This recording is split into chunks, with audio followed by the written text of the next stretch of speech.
दोस्तों आज इस वीडियो में हम बात करेंगे। साइंस का टॉपिक है उत्सर्जन तंत्र।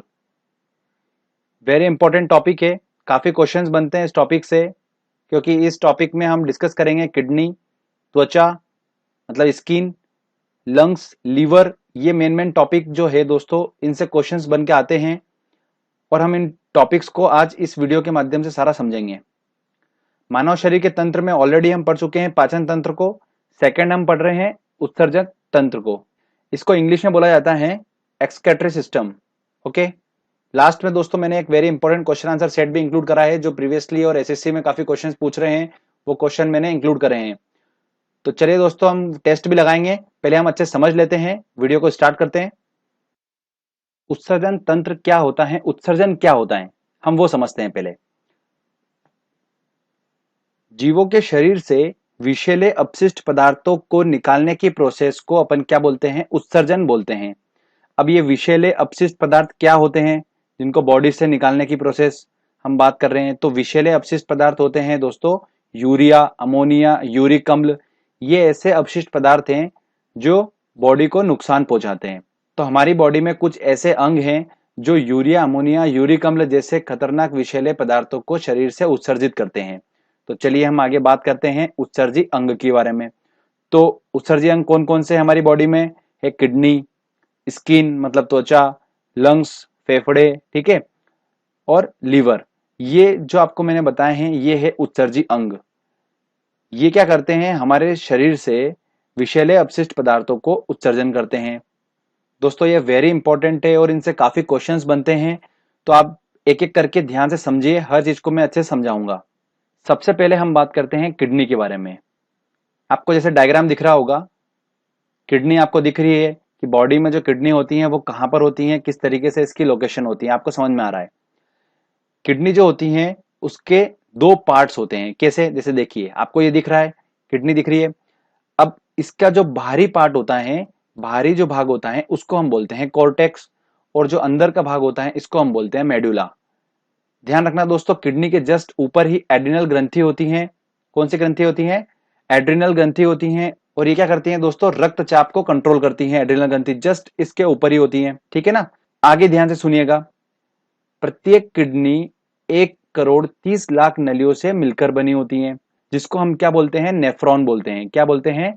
नेफ्रॉन कहते हैं। और ये नेफ्रॉन जो है, ध्यान रखिएगा दोस्तों, ये किडनी की वर्किंग यूनिट है। क्या है? नेफ्रॉन ही किडनी की वर्किंग यूनिट है। ये डायरेक्टली क्वेश्चंस पूछते हैं एसएससी वगैरह एग्जाम में। अब दोस्तों हम बात करते हैं कि किडनी के कार्य क्या क्या हैं, काम क्या होता है हमारी बॉडी में किडनी का। तो ध्यान से सुनिएगा, किडनी का काम क्या होता है कि रक्त के प्लाज्मा को, अब ये रक्त का प्लाज्मा क्या है, थोड़ा 2 मिनट रुकिए एक्सप्लेन करता हूं। रक्त के प्लाज्मा को छान कर इसे शुद्ध करने का काम करती हैं। अब जो हमारे बॉडी में रक्त होता है उसके अंदर क्या होता है? विषैले अपशिष्ट पदार्थ मिले होते हैं, जैसे यूरिया और ये सब मिले होते हैं। तो इनको क्या करता है किडनी, क्या करता है, इस रक्त में से क्या कर देता है, इस यूरिया जो अपशिष्ट पदार्थ है इसको क्या कर देता है, छान देता है, फिल्टर कर देता है रक्त में से। ये फिल्ट्रेशन काम कौन करता है? ये किडनी करती है। फिल्टर कर देता है, फिर जो अपशिष्ट पदार्थ बचता है उस अपशिष्ट पदार्थ को, जैसे यूरिया ये हुआ, यूरिक अम्ल हुआ, इन सबको क्या करता है, पानी के साथ में वो यूरिन के फॉर्म में शरीर से बाहर कर देता है। कौन करता है? किडनी। समझ में आया आपको बात को? ये यूरिया जो होता है ये बॉडी को नुकसान पहुंचाता है, इसलिए किडनी का काम होता है कि इसको फिल्टर करके अलग करने का काम होता है बॉडी में। समझ में आ चुका है? अब ये प्लाज्मा क्या होता है? प्लाज्मा देखिए दोस्तों, रक्त जो होता है वो दो पार्ट से मिलकर बना होता है। एक होता है प्लाज्मा और एक होता है सेल्स मतलब कोशिका। तो जो प्लाज्मा होता है ये रक्त का होता है तरल फॉर्म। 55% रक्त में प्लाज्मा होता है और 45% क्या होता है? कोशिका होता है। तो इन सब दोनों से मिलकर रक्त बना होता है, तो हम प्लाज्मा की बात कर रहे हैं, ठीक है ना, तरल फॉर्म की बात कर रहे हैं। तो मैंने आपको ये प्लाज्मा का वर्ड क्लियर कर दिया। और दोस्तों, रक्त के शुद्धिकरण की प्रक्रिया को क्या बोलते हैं? हम डायलिसिस बोलते हैं। तो ये बहुत इंपॉर्टेंट पॉइंट है कि रक्त के शुद्धिकरण की प्रोसेस को क्या बोलते हैं? डायलिसिस कहा जाता है। चलिए आगे हम और बात करते हैं। अब यूरिन के बारे में थोड़ा इंफॉर्मेशन आपको देता हूं मैं। देखिए दोस्तों, सामान्य यूरिन में क्या होता है? 95% पानी होता है, 2.7% यूरिया होता है, 2% लवण होता है और 0.3% होता है यूरिक अम्ल। ये होता है सामान्य यूरिन में। वेरी इंपॉर्टेंट पॉइंट अब बताने वाला हूं आपको मैं। यूरिन का रंग जो होता है वो हल्का पीला उसमें उपस्थित यूरोक्रोम के कारण होता है। किसके कारण होता है? यूरोक्रोम के कारण होता है। ये नाम हमको याद नहीं रहता है, भूल जाते हैं, तो इसकी ट्रिक आपको बता देता हूं मैं। देखिए, पीछे का इसका वर्ड पकड़ो क्रोम, और हमको पता है कि हम मोबाइल में ब्राउजर तो यूज करते हैं सभी। तो कौन सा ब्राउजर यूज करते हैं लैपटॉप और इसमें मोबाइल में? क्रोम यूज करते हैं, बिल्कुल करते हैं। तो वहां पर आपको येलोइश दिख रहा है वो, तो उससे आप थोड़ा सा आइडिया लगा सकते हैं कि यूरिन का रंग जो होगा हल्का पीला उसमें उपस्थित यूरोक्रोम के कारण होता है। तो क्रोम क्रोम मैच खाएगा तो हल्का सा येलोइश हम पकड़ सकते हैं उसको। ठीक है, इस तरीके से ये ट्रिक से आप याद कर लीजिए। अगला बात करते हैं कि मानव का जो यूरिन होता है उसका पीएच वैल्यू क्या है? 6 है उसकी पीएच वैल्यू। तो ये भी डायरेक्टली क्वेश्चन हो सकता है, पूछ ले, मैंने आपको बता दिया। अगला दोस्तों वेरी इंपॉर्टेंट पॉइंट है, किडनी में ही पथरी बनती है। कहां पर बनती है? किडनी में ही। और ये किडनी में जो पथरी बनती है, स्टोन बनता है, ये स्टोन होता क्या है? तो ये होता है कैल्शियम ऑक्जेलेट। क्या होता है दोस्तों? कैल्शियम ऑक्जेलेट जो होता है ना, इसी को हम क्या बोलते हैं? पथरी बोलते हैं। ओके, अब दूसरा उत्सर्जी अंग के बारे में बात करते हैं हम, जो कि कौन सा है? स्किन। स्किन जो है ये क्या करता है? देखिए ध्यान से सुनिए। स्वेट ग्लैंड जो होती हैं, मतलब स्वेट ग्रंथि जो होती हैं, वो क्या करती हैं? पसीने के रूप में अपशिष्ट पदार्थों को बाहर निकालती हैं और शरीर का तापमान नियंत्रित रखती हैं। ठीक है, मानव शरीर का सबसे बड़ा अंग की अगर बात करें तो वो कौन सा है? त्वचा ही है। कौन सा सबसे बड़ा अंग है मानव शरीर का? त्वचा। अगला दोस्तों हम बात करते हैं अब लंग्स, फेफड़े के बारे में। ये भी अगला उत्सर्जिक अंग में आता है, लंग्स। इसका काम क्या होता है? ध्यान से सुनिएगा। लंग्स का काम ये होता है कि मानव शरीर में कार्बन डाइऑक्साइड जो बन रही है, जो CO2 निर्मित हो रही है, उसका उत्सर्जन करता है कौन? लंग्स करते हैं, फेफड़े करते हैं। तो अब दिमाग में ये तो आ रहा है कि ठीक है, कार्बन डाइऑक्साइड का उत्सर्जन करने का काम फेफड़े का होता है, ठीक है, लंग्स का काम होता है। बट ये CO2 आ कैसे रही है बॉडी में, कैसे बन रही है, ये भी डाउट आते हैं दिमाग में। तो थोड़ा सा क्लियर कर देता हूं मैं आपको। देखिए, शरीर के ऊतक मतलब टिश्यू, शरीर के टिश्यू जो होते हैं वो क्या करते हैं? कार्बोहाइड्रेट वसा प्रोटीन का मेटाबॉलिज्म करते हैं। अब दो वर्ड हमारे दिमाग में डाउट आ गया कि ये तो टिश्यू ऊतक क्या होता है और मेटाबॉलिज्म क्या होता है। कार्बोहाइड्रेट वसा प्रोटीन तो मैंने आपको पिछले लेक्चर में बता दिया है पाचन तंत्र में, पर ये दो क्या है? तो ध्यान सुनिए। मेटाबॉलिज्म का मतलब होता है पचाना। एक प्रकार से क्या होता है? भोजन जो हम होता है उसको ऊर्जा में परिवर्तित करने का काम, ये जो होता है मेटाबॉलिज्म बोलते हैं इसको। तो चलो ये तो समझ में आ गया, पाचन करते हैं। पर आपने बताया था सर कि शरीर में जो कार्बोहाइड्रेट वसा प्रोटीन का पाचन तो शरीर के अंग करते हैं डिफरेंट डिफरेंट, जैसे कि अमाशय हुआ और बहुत सारे करते हैं। तो फिर ये टिश्यू कैसे करते हैं कार्बोहाइड्रेट प्रोटीन वसा का पाचन? तो इसको भी ध्यान से सुनिए। अब होता क्या है, देखिए, ऊतक क्या होता है, टिश्यू क्या होता है। हमारा जो बॉडी होती है वो बॉडी छोटी छोटी कोशिकाओं से मिलकर बनी होती है, आप सभी को पता ही है। तो कुछ ऐसी कोशिका होती हैं जो समान कार्य करती हैं।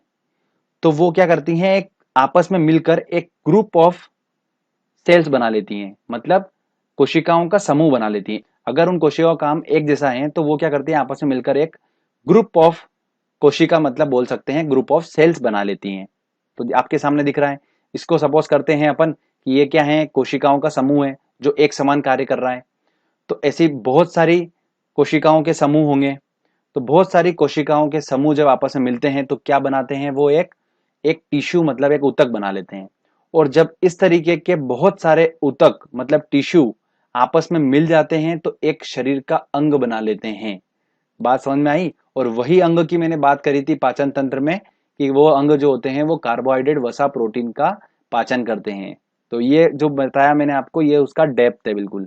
तो क्या होता है दोस्तों, शरीर के जो ऊतक होते हैं वो कार्बोहाइड्रेट वसा प्रोटीन का मेटाबॉलिज्म मतलब क्या करते हैं? उसका पाचन करते हैं, जिसकी वजह से क्या होता है? कार्बन डाइऑक्साइड जनरेट होती हैं और जल वाष्प जनरेट होती हैं। तो कार्बन डाइऑक्साइड और जल वाष्प को क्या करता है? ये फेफड़े, लंग्स जो होते हैं, ये उसका उत्सर्जन कर देता है। तो ये सिंपल सी बात है, आप समझ सकते हैं। अब अगला नंबर आता है, अगला उत्सर्जिक अंग आता है यकृत मतलब लीवर। इसके बारे में ध्यान से सुनिएगा, वेरी इंपॉर्टेंट है और काफी क्वेश्चंस बनते हैं इससे। यकृत का काम क्या होता है? ये एक हानिकारक पदार्थ जैसे अमोनिया और अतिरिक्त प्रोटीन को क्या कर देता है? यूरिया और यूरिक अम्ल में बदलकर किडनी की हेल्प से उत्सर्जित कर देता है। तो दोस्तों ध्यान रखिए, यूरिया कहाँ बनता है? यकृत में बनता है। तो वेरी इंपॉर्टेंट पॉइंट है ये वाला। यूरिया और यूरिक अम्ल में बदलकर उसको किडनी की हेल्प से क्या कर देता है, उत्सर्जित कर देता है। ये यकृत का काम होता है। यकृत का एक और काम होता है लीवर का, कि ये वसा का पाचन करता है। क्या करता है ये? वसा के पाचन में महत्वपूर्ण भूमिका निभाता है। कौन? लीवर। चलिए दोस्तों, अब हमने टॉपिक को अच्छे से समझ लिया है, तो अब टेस्ट लगाते हैं और देखते हैं कि हम कितने क्वेश्चन सॉल्व कर पा रहे हैं। ऑलमोस्ट सारे क्वेश्चन हम सॉल्व कर लेंगे, क्योंकि हमने सारे इंपॉर्टेंट पॉइंट्स को कवर कर लिया इस टॉपिक का। पहला क्वेश्चन है दोस्तों हमारा, रक्त का शुद्धिकरण कहाँ होता है? देखिए, रक्त का शुद्धिकरण कहाँ होता है? किडनी में होता है, तो इसका आंसर लगेगा सी आंसर। मानव शरीर में रक्त शुद्धिकरण की प्रक्रिया को क्या कहा जाता है? तो उसे बोला जाता है डायलिसिस, तो इसका आंसर लगेगा बी। मानव शरीर में यूरिया बनता है, तो यकृत, तो इसका आंसर लगेगा ए आंसर। चलिए आगे और क्वेश्चन देख। अगला क्वेश्चन है, यूरिन का पीला रंग किस कारण से होता है? देखिए, पीला रंग किस कारण से होता है? मैंने आपको ट्रिक बताई थी क्रोम वाली, तो यूरोक्रोम, इसका आंसर लगेगा डी आंसर। किडनी की कार्यात्मक इकाई क्या है? देखिए दोस्तों, कार्यात्मक इकाई क्या है उसकी? नेफ्रॉन, तो इसका लगेगा आंसर सी आंसर। अगला क्वेश्चन दोस्तों, डायलिसिस की प्रक्रिया कहाँ होती है? तो कहां पर होती है दोस्तों डायलिसिस की प्रक्रिया? रक्त शुद्धिकरण की प्रक्रिया जो होती है वो किडनी में होती है, तो इसका आंसर लगेगा सी आंसर। चलिए आगे और देखते हैं क्वेश्चन। अगला क्वेश्चन है, जब किडनी काम करना बंद कर दे तो निम्न में से कौन सा पदार्थ जमा होता है? शरीर में वसा, शरीर में प्रोटीन, रक्त में शर्करा, रक्त में अपशिष्ट पदार्थ। तो रक्त में अपशिष्ट पदार्थ बनना चालू हो जाएगा अगर किडनी काम करना बंद कर देगी, तो फिल्ट्रेशन नहीं हो पाएगा, तो वो अपशिष्ट पदार्थ जमा होता जाएगा, यूरिया जमा होता जाएगा उसके अंदर। अगला क्वेश्चन है, निम्न में से किस एक की उत्पत्ति यकृत का कार्य है? तो उत्पत्ति है यूरिया की, तो इसका आंसर लगेगा बी आंसर। अगला क्वेश्चन है दोस्तों, कथन ए कथन आर दिया है और सही कुड चूज करना है। ठीक है, देखते हैं। कथन ए बोलता है कि मानव शरीर में यकृत, लीवर जो है वो वसा के पाचन में महत्वपूर्ण भूमिका निभाता है। बिल्कुल सही बात बोली है। सेकंड देखते हैं हम, कथन आर, यकृत दो महत्वपूर्ण वसा पाचक एंजाइम उत्पन्न करता है। ये तो बिल्कुल गलत बात है, ये तो बिल्कुल सही है ही नहीं। तो देखते हैं, अब आंसर देखते हैं। ए और आर दोनों सही हैं, ये तो गलत है। ए बी तो हो ही नहीं सकते। ए सही है परंतु आर सही नहीं है, तो इसका आंसर लगेगा सी आंसर। ठीक है दोस्तों, चलिए अगला क्वेश्चन देखते हैं। अगला क्वेश्चन है, किडनी में पाया जाने वाला प्रमुख रासायनिक यौगिक कौन सा है? देखिए, किडनी में मैंने आपको बताया था कि किडनी में क्या पाया जाता है? पथरी की बीमारी जो होती हैं वो कहां पर होती हैं? किडनी में ही होती हैं। और पथरी जो होती हैं वो क्या है? कैल्शियम ऑक्सलेट है, तो इसका आंसर लगेगा सी आंसर। ठीक है फ्रेंड्स, तो इस तरीके छोटा सा टॉपिक था, फटाफट हमने पढ़ लिया, फटाफट क्वेश्चन आंसर लगा लिए। इस टॉपिक से क्वेश्चन आएगा, आराम से सॉल्व कर पाएंगे आप, कोई डिफिकल्टी नहीं होगी आपको। तो फ्रेंड्स, आपको अगर ये वीडियो अच्छा लगा है तो प्लीज इस वीडियो को लाइक करिए, दोस्तों के साथ शेयर करिए और कमेंट करके बताइए आपको वीडियो कैसा लगा। अगर आपने अभी तक चैनल को सब्सक्राइब नहीं करा है तो दोस्तों चैनल को सब्सक्राइब कर लीजिए, क्योंकि इस तरीके के अच्छे अच्छे वीडियो मैं आपके लिए लेकर आता रहूंगा। मिलते हैं दोस्तों अगले लेक्चर में, तब तक के लिए जय हिंद, जय भारत।